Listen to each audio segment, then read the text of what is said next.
Hello students, I am Dr. Girish Raisinghani, Associate Professor, Department of Botany, SPC government college Ajmer. आज अपन discuss करेंगे mustard के बारे में। Mustard हम सब जानते हैं, इसका जो कॉमन नेम है वो है सरसों। अगर हम इसकी बोटेनिकल नेम की बात करें तो इट इज़ ब्रेसिका, और देशी नाम जो है वो सरसों है, और इसकी जो फैमिली है वो है ब्रेसिकेसी। सरसों का तेल जो होता है ब्रेसिका की अनेक जातियों से प्राप्त किया जाता है, और इसमें ब्रेसिका जंक्शिया, ब्रेसिका कैम्पेस्ट्रिस किस्म पीली सरसों, ब्रेसिका कैम्पेस्ट्रिस येलो सरसों जिसे कहते हैं, then Brassica campestris variety dichotoma brown सरसों, then Brassica campestris variety toria, Brassica napus that is the काली सरसों, दैन ब्रेसिका जंशिया राई और इंडियन मस्टर्ड जिसकी कहते हैं। इसकी जातियों का उद्गम उत्तरी शीतोष्ण भूमध्य सागरीय क्षेत्र में हुआ है। हमारे देश में इन जातियों को पुनः स्थापना चीन से हुई थी। ब्रेसिका कैम्पेस्ट्रिस की 3 किस्में सरसों, डाइकोटोमा व टोरिया सामूहिक रूप से टोरिया कहलाती हैं, और ब्रेसिका जंसिया को सरसों अथवा राई, मस्टर्ड और राई कहते हैं। तोरिया व सरसों की खेती मुख्यतः चीन, Bharatvarsh, Pakistan, Canada, France, Poland व जर्मनी में की जाती है। वर्ष 1991-92 में हमारे देश में सरसों का कुल उत्पादन लगभग 60 लाख टन हुआ। उसके बाद इसके बोटेनिकल कैरेक्टर्स। तोरिया व सरसों के पौधे वार्षिक एनुअल होते हैं। इनकी ऊंचाई लगभग 0.6 से 1.5 मीटर तक होती है।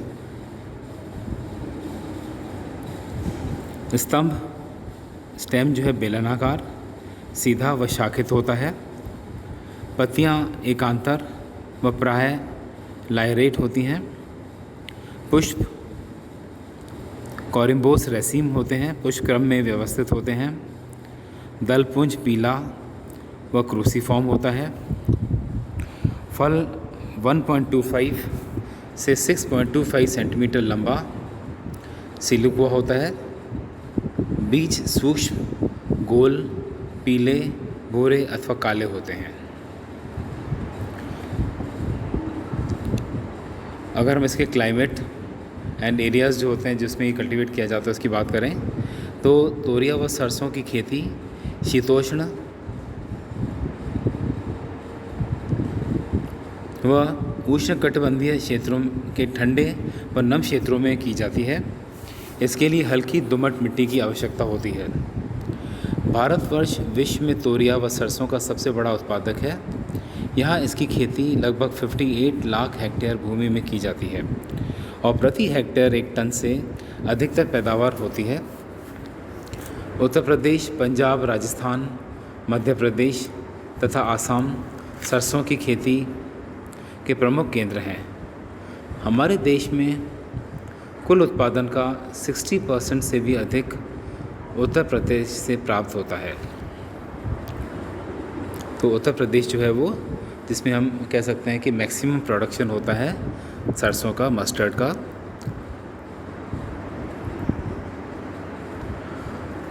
अगर हम कल्टीवेशन ऑफ मस्टर्ड सरसों की खेती की बात करें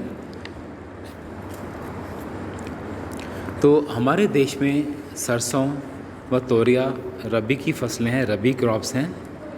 इसे अलग अथवा गेहूँ, मक्का व दालों के साथ मिश्रित फसल के रूप में उगाया जाता है। इसके बीज मुख्य फसल के साथ एकांतर पंक्तियों में अथवा खेत में छिटकाकर बोए जाते हैं।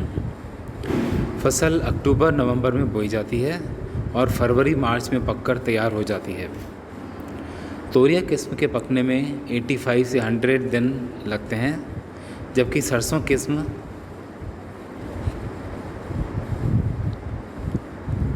120 से 145 दिन में पकती है। सरसों की कटाई प्रायः हाथ से की जाती है। कटी फसल के गट्ठर बनाकर उन्हें खलिहान में धूप में सुखाया जाता है। तत्पश्चात सूखे पौधों को लकड़ी के मूसल से पीटकर बीज अलग कर लिए जाते हैं। तो इस तरह से जो होता है, इस तरह से कल्टीवेशन होता है मस्टर्ड का। एक्सट्रैक्शन ऑफ ऑयल की बात करें, तेल निष्कासन, तेल किस तरह से निकाला जाता है। तोरिया व सरसों की विभिन्न किस्मों में तेल की मात्रा 30 से 48% तक होती है, परंतु तेल की मात्रा क्लाइमेटिक फैक्टर से भी प्रभावित होती है। बीजों से तेल का निष्कासन मैकेनिकल एक्सप्रेशन द्वारा किया जाता है। इसमें धानी, एक्सपेलर व द्रव चालित मशीनें प्रमुख हैं। आजकल बड़ी तेल मिलों में सॉल्वेंट एक्सट्रैक्शन विधि प्रयोग में की जाती है। सरसों का तेल अंश शुष्कन तेलों सेमी ड्राइंग ऑयल्स के वर्ग में आता है।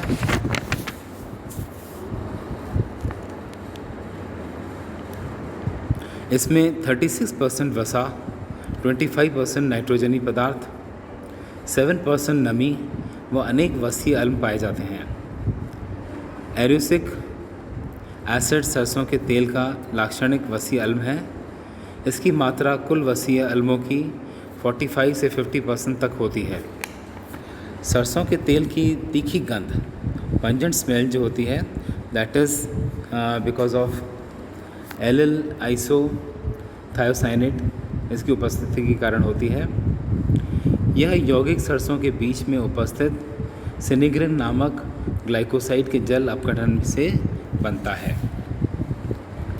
अब हम उपयोग की बात करें सरसों के उपयोग की, तो ये हम सब जानते हैं, बहुत कॉमन यूजेस हैं इसके।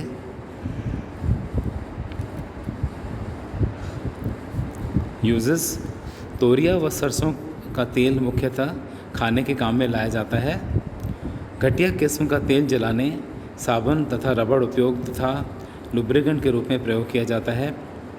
अनेक आयुर्वेदिक औषधियों व मसाज ऑयल्स में भी इसका उपयोग किया जाता है। चर्म शोधन उपयोग में इसे चमड़े व मुलायम व लचीला बनाने के लिए प्रयोग में किया जाता है। और आजकल तो स्पेशली जो है सरसों को खाद्य पदार्थ के रूप में सबसे ज़्यादा काम में लिया जाता है। ऑयल केक का उपयोग जो है खल, इसका उपयोग पशु आहार व खाद के रूप में किया जाता है। तो this was all about the mustard, और नेक्स्ट लेक्चर में हम अगला ऑयल प्लांट लेंगे, दैट इज़ द कोकोनट।